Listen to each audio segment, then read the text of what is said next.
I remember I tried to watch this film many years ago, like 11 years ago or so, and I just didn't care much for it. I was like, what's this guys like smashing axes together and Stallone in a power fantasy and there was just shots of motorbikes and just this seems like kind of sloppy.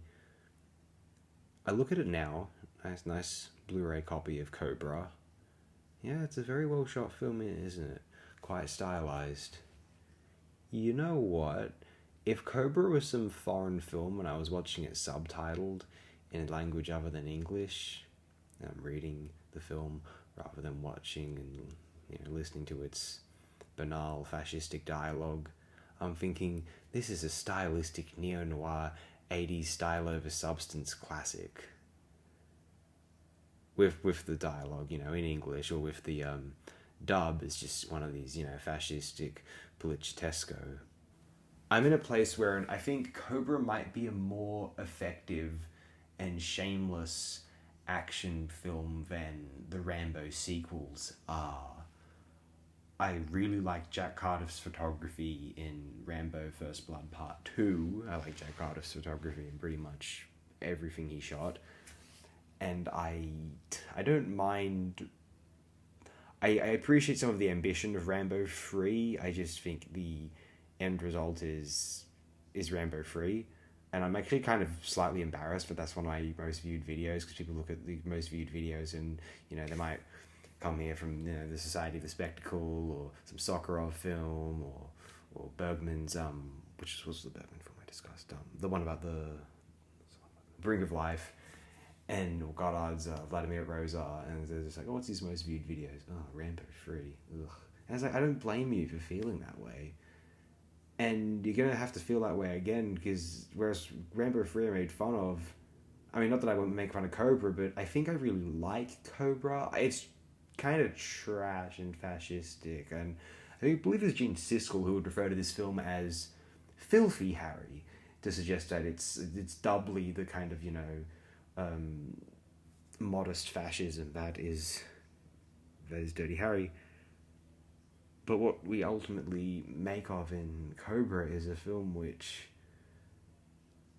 yeah, look, watch it on mute if you have to, because some of the music and the song that plays over the credits,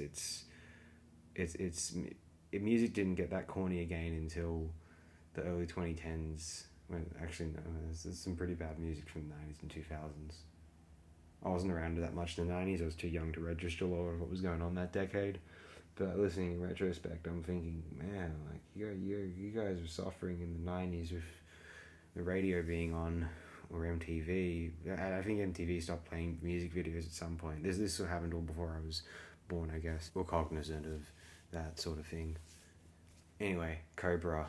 Is AOD endorsing Cobra? Okay, so the thing about Cobra is also this. Doesn't live up to its poster.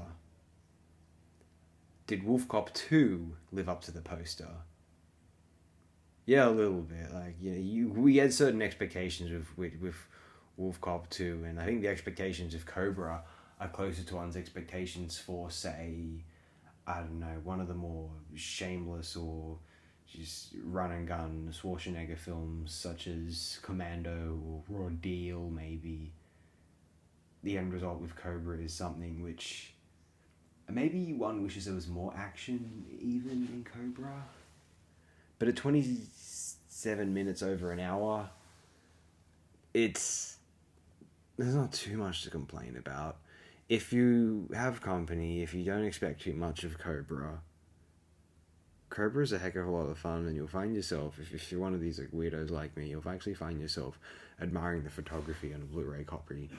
It's quite fascinating. That's the result. I mean, I never would have expected that from Cobra, but it's just Stallone's big movie after Rambo 2. It's just sort of like, well, they're just throwing money at him, and he's just pretty much doing whatever he wants. Hey, I think it works. Well, it works in context. It's not what it's what its critics accuse it of, but you have to be kind of okay with that. A little bit. Thanks again, my friends. I appreciate it immensely.